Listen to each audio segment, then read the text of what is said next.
Assalamualaikum teman-teman, ketemu lagi di channel aku, Armela Mentari. Ikutin keseruannya ya, jangan lupa like dan subscribe. Terima kasih.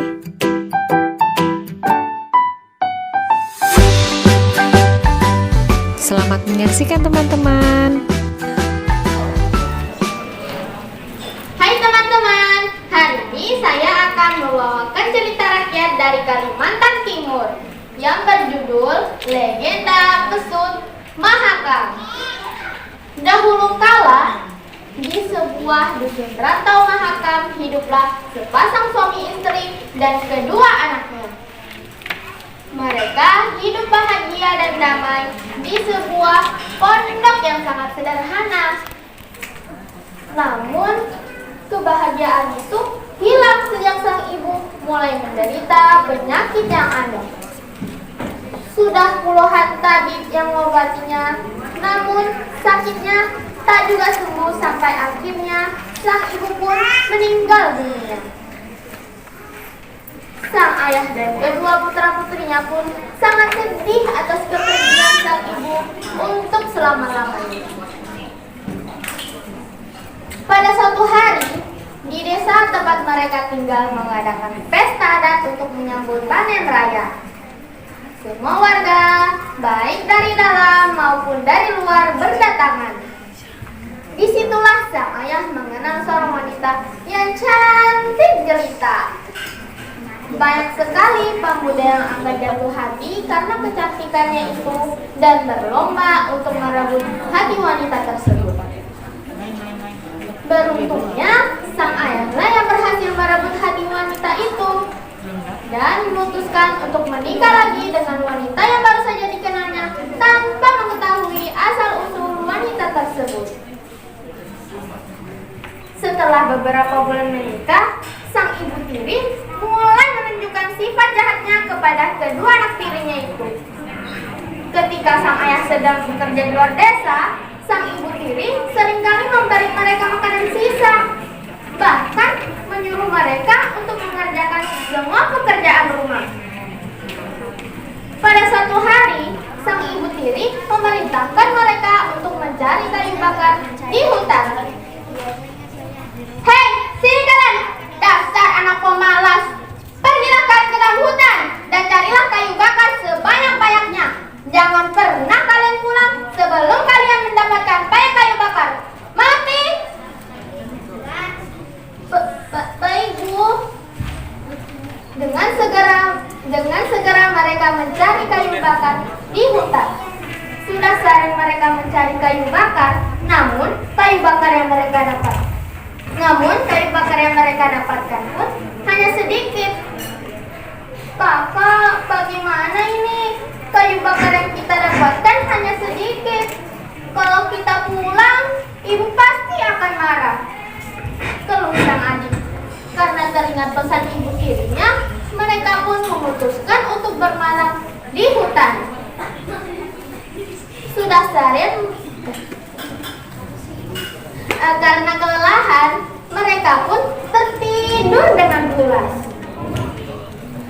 Ketika pagi menjelang, suara kokok ayam terdengar dari arah kejauhan. Kukuriu! Kukuriu!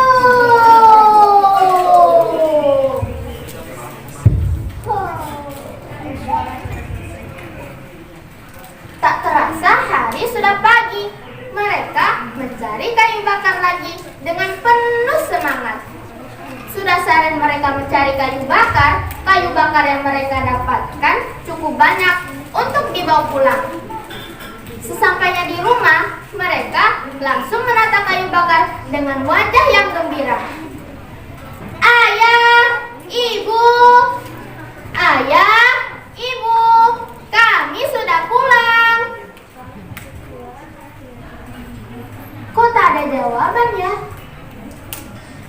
Karena tak ada jawaban dari kedua orang tua mereka, mereka pun memasuki rumah itu. Betapa terkejutnya mereka karena isi rumah itu telah kosong dan mereka tidak mendapati kedua orang tua mereka di rumah. Dan mereka pun sedih sedih karena mengetahui kedua orang tua mereka meninggalkan mereka. Ayah, ibu, mengapa kalian meninggalkan kami? Apa salah kami, ayah? Apa salah kami, ibu? Kami sudah berusaha untuk menjadi anak yang baik. Kami sudah berusaha menuruti kemauan ibu. Coba lihat kayu bakar ini. Kami sudah susah payah mencari kayu bakar ini. Tetapi kenapa kalian meninggalkan kami? Kenapa? Kenapa?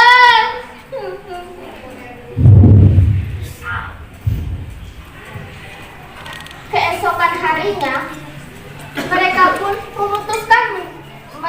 memutuskan mencari kedua orang tua mereka dengan bekal seadanya. Hari demi hari, mereka keluar masuk desa, namun keberadaan kedua orang tua mereka pun tak kunjung mereka dapatkan. Tibalah mereka di sebuah pondok di tepi Sungai Mahakam. Di sana, mereka bertemu dengan seorang kakek yang baik hati. Sang kakek pun menceritakan tentang sepasang suami istri yang bernama mampir ke pondoknya sebelum mereka. Mereka pun yakin bahwa yang diceritakan sang kakek adalah kedua orang tua mereka. Sang kakek pun menunjukkan kemana tujuan kedua orang tua anak tersebut. Pergilah mereka ke seberang sungai. Dari arah yang kejauhan, mereka melihat sebuah pondok. Kakak, coba lihat, ada pondok. Tampaknya baru selesai dibangun. Kita ke sana yuk. Sesampainya di pondok, mereka pun tambah yakin bahwa pondok tersebut adalah tempat tinggal kedua orang tua mereka. Karena mereka melihat baju ayah mereka yang dijemur. Mereka pun memutuskan untuk memasuki pondok tersebut. Tiba-tiba mereka mencium aroma masakan. Bau apa ini? Wah, ada bubur. Ibu pasti lupa matikan apinya. Kakak, bagaimana kalau kita makan saja bubur ini? Kebetulan perutku sudah sangat lapar. Mereka pun memakan bubur itu dengan lahapnya dan nyaris tidak tersisa. Tiba-tiba kejadian aneh pun terjadi. Perlahan-lahan tubuh mereka mulai kepanasan seperti terbakar. Mereka pun mencari air untuk mendinginkan tubuh mereka. Namun sayang, tak ada air di dalam pondok itu. Akhirnya mereka pun memutuskan untuk pergi ke sungai. Sesampainya di sungai, mereka langsung menceburkan diri mereka ke dalam sungai.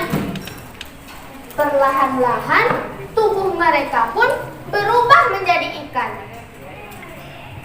Pada waktu yang bersamaan, ketika sang ayah yang baru pulang dari ladang sangat heran melihat begitu banyak pohon pisang yang layu dan kering di sekitar pondok. Sang ibu pun terkejut melihat pintu rumah yang terbuka dan bubur yang ia masak sudah habis dan tidak tersisa. Akhirnya, sang ibu pun menceritakan sebuah rahasia yang selama ini ia sembunyikan dari suaminya, bahwa ia bukan manusia biasa, melainkan penjelamaan dari seekor ikan. Dan bubur yang ia masak sudah diberi mantra. Barang siapa yang makan bubur ini tanpa seizinku, maka ia akan berubah menjadi ikan. Mendengar pengakuan sang istrinya, sang ayah pun terkejut. Dan ia yakin bahwa yang menghabiskan bubur itu adalah kedua anaknya. Karena ia melihat mandau anaknya yang tertinggal di dalam pondok. Sang ayah pun bergegas mencari kedua anaknya menyusuri jalan menuju sungai. Sampainya di sungai, sang ayah tidak melihat kedua anaknya, melainkan hanya dua ekor ikan yang sekali muncul ke permukaan sambil